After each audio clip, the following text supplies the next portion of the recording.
So we're going to do a quick study of this cast, beginning with fine charcoal. Note that the head has a slight turn to it, so I'm going to conceptualize the head as an egg shape that's turned slightly to my right, and I'd like to be able to fit the pedestal and the neck into my drawing as well.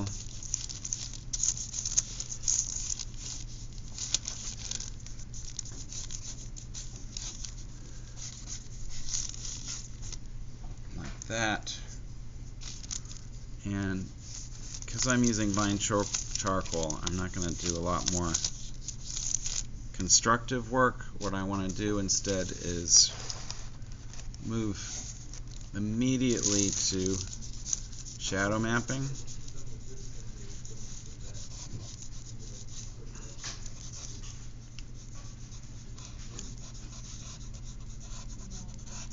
And this is a material that I want you to feel free to kind of make a mess with.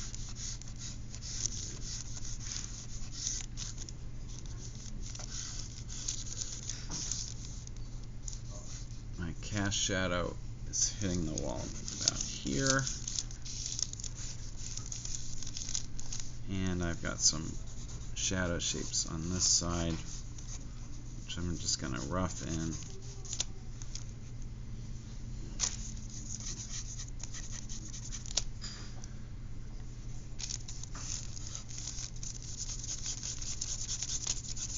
And I'm going to do a first shading throughout this entire shadow side.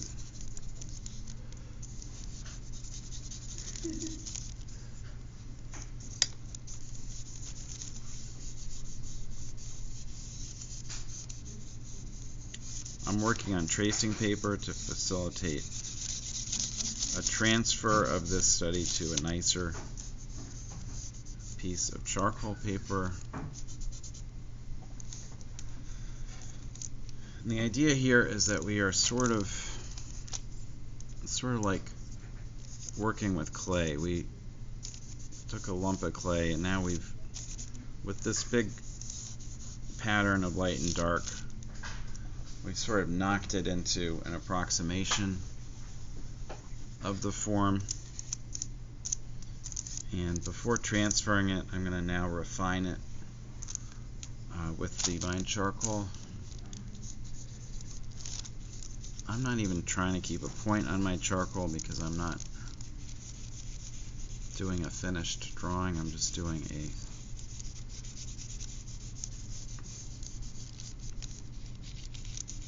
quick study.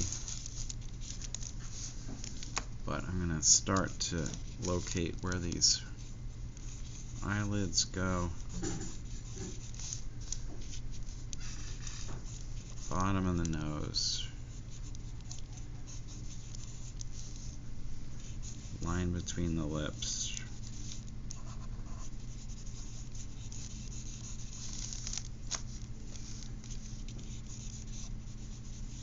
And the actual bottom of the underside of the jaw.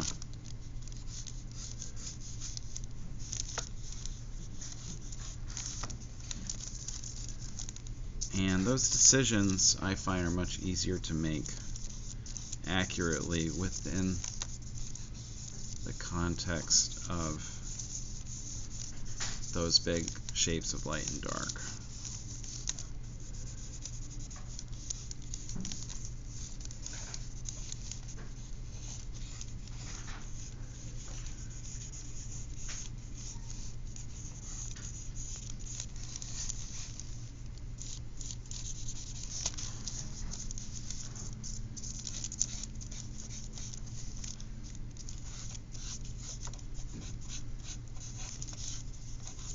You'll notice that I'm finding some contours here that I found before and lost.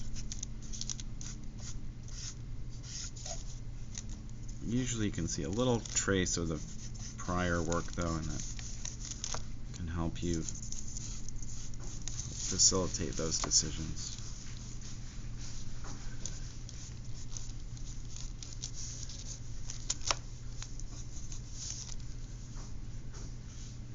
So I notice that the mouth seems to be crowding the nose a little bit,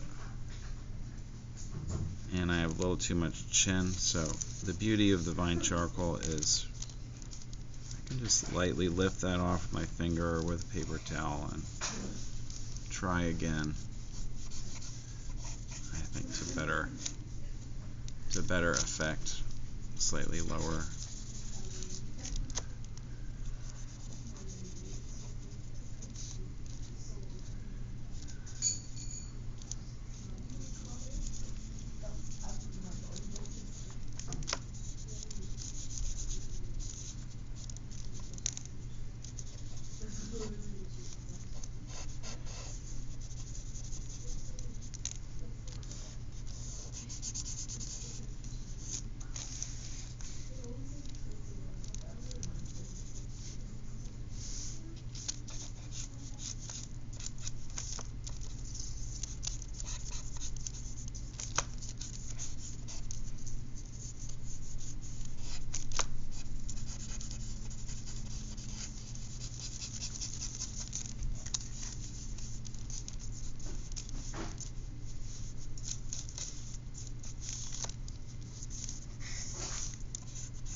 And what we're aiming for here is really for it to feel right. I want to have a sense that the proportions are about right and the expression's about right. But I'm going to do my more precise hunting around for accurate proportions at the graphite stage, which I'm about to demonstrate.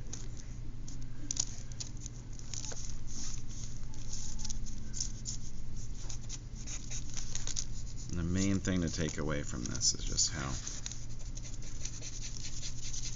plastic this material is, in that it's very open to getting pushed around this way and that.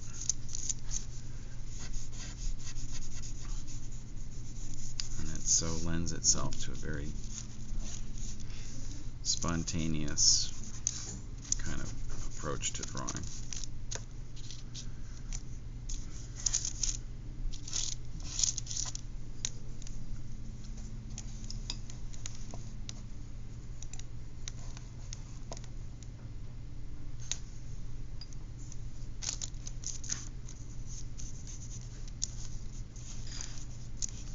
Notice my highlights kind of got a little blown out.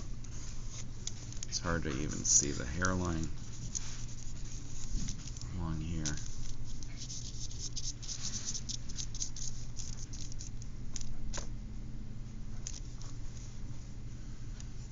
And we will pause there and restart with graphite.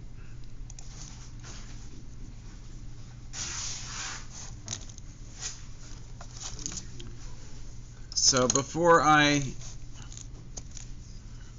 do graphite, I'm just noticing one more change. I feel like this dark needs to come a little higher. Well, the hairline's a little blown out. You can't really see this photograph. The highlights have been blown, so it's really. Oh yeah, but you're absolutely right. This little transition here could be lower.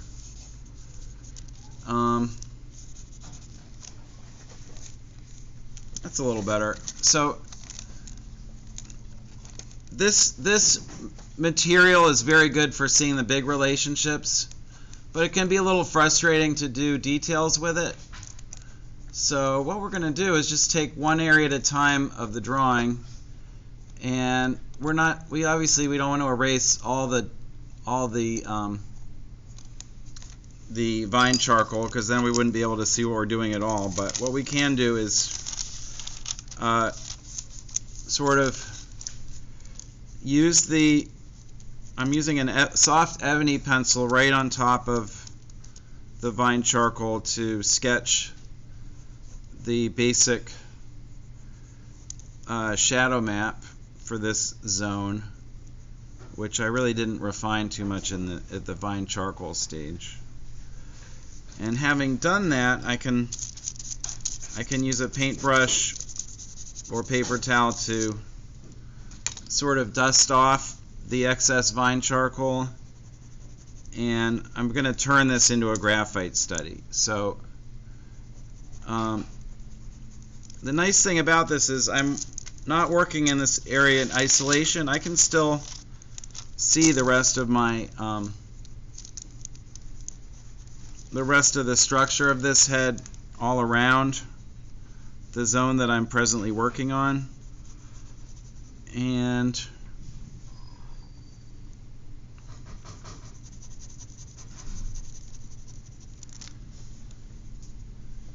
this is not showing up too great on the camera because it's a little bit glossy, but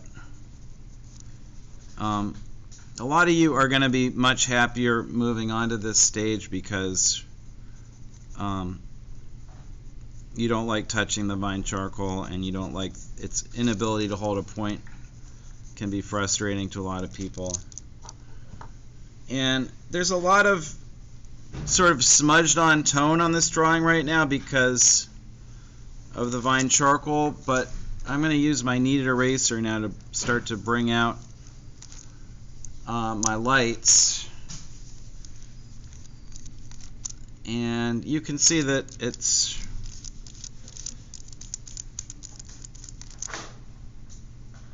going to create a pretty convincing effect once those lights have been sort of carved away.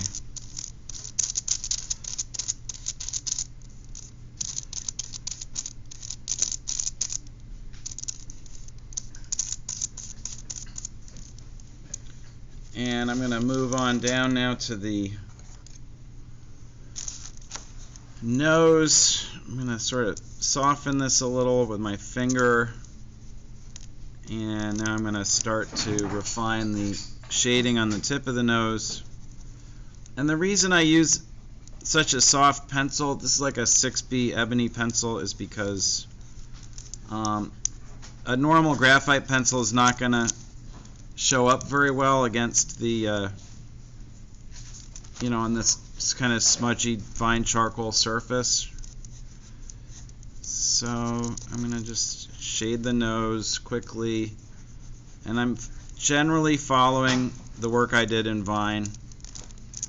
And then again, I'm going to smudge most of that away, clean up my highlights, move down to the mouth. Here I decided to just sort of basically, I lightly smudged off the entire mouth so I could see what I'm doing. There's my Cupid's bow. Notice on this side it's extremely foreshortened, and you are allowed to smudge these drawings. You can, this graphite smudges pretty well too. And the goal here, we're going to do our final shading on another piece of paper, but we're shading now just so we can read the forms, because we're trying to come up with a very clear cartoon or outline drawing of the cast, but it's going to be really important to get the outlines right to read the forms in 3 dimensions, and that's why we're doing all this shading now. Don't get stressed about it. This drawing is something we're going to throw away when we're done with it, so it doesn't need to be beautiful, but it needs to express the forms pretty clearly. And I'm doing this super fast so that you can aspire to working a little quicker than some of you tend to work, and maybe a little less fussy than some of you tend to be. And now I'm going to go over to that other eye, and at this point my nose, mouth, and the leading eye or the receding eye, I mean, are such that I can maybe see that my placement of the eye on the left is a little bit off. You see that? It's like so I'm going to just dust that out, and I'm going to draw that eye where it looks like it needs to go. And having all these other forms so resolved is going to make that a lot easier to do than it might have been.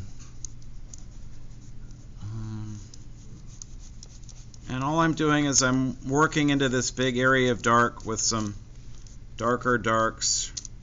And now when I smudge, notice that the charcoal comes off, but the graphite sort of stays behind. So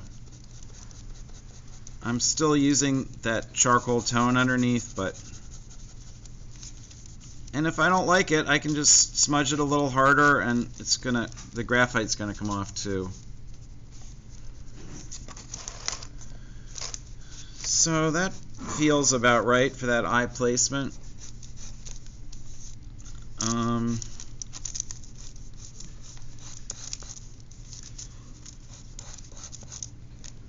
And at this point, I'm going to keep going with this demo, but if you feel like you kind of get the procedure, you can go back to your own work.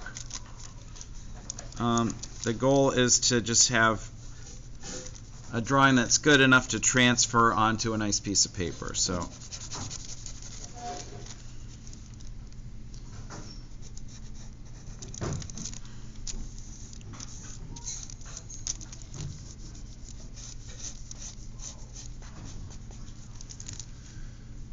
zoom out a little.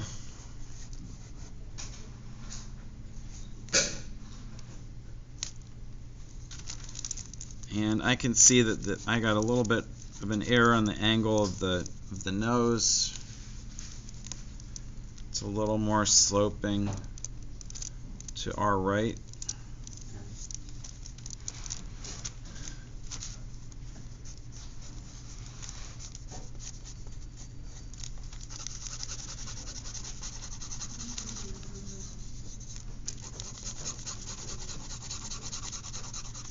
And here what I'm going to do is I'm just laying graphite right into the vine charcoal, and again that's going to be more durable so that if I wipe it with a paper towel, the graphite's going to stay behind while most of the vine charcoal lifts off.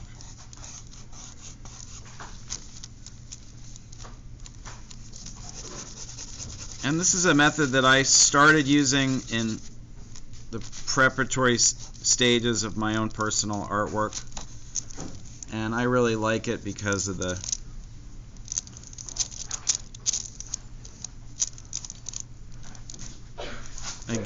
plasticity of it, especially on tracing paper. It's like it should feel like you're working on a whiteboard.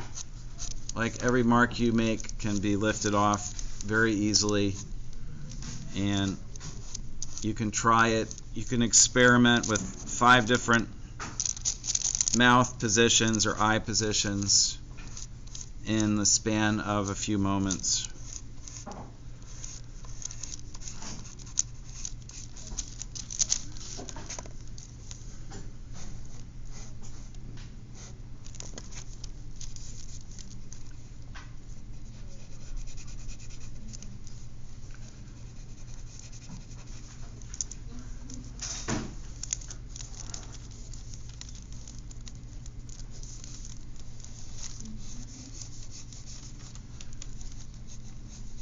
the deadliest attitude when you're working in stages like this is the attitude that you are essentially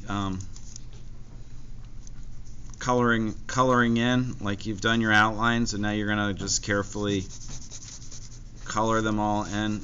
You'll notice that at every stage of this drawing I'm freely editing my work, and I'm pushing and pulling lights and darks in a way that gives me a clear enough read on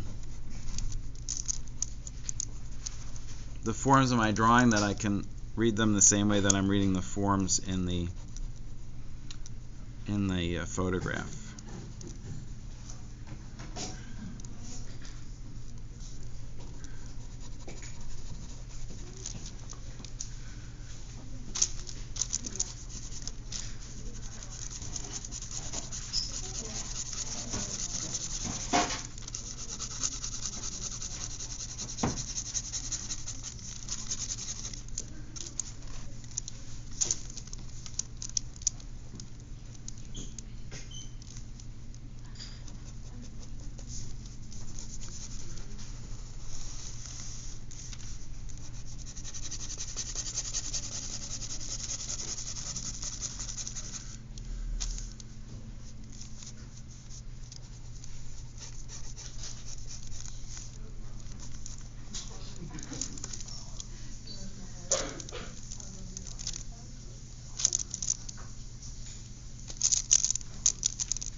Yep. Okay.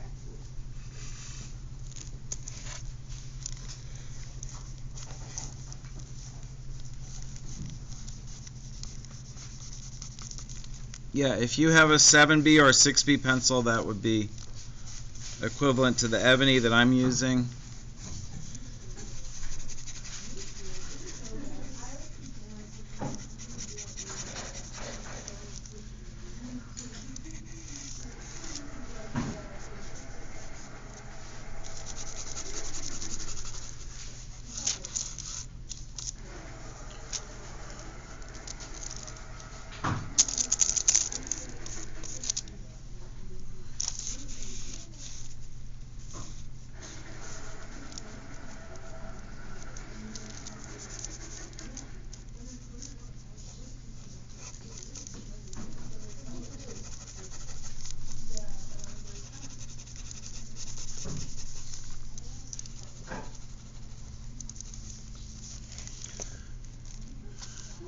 So again, I'm not trying to create a finished tonal study here, but I do feel confident things are more or less in the right place.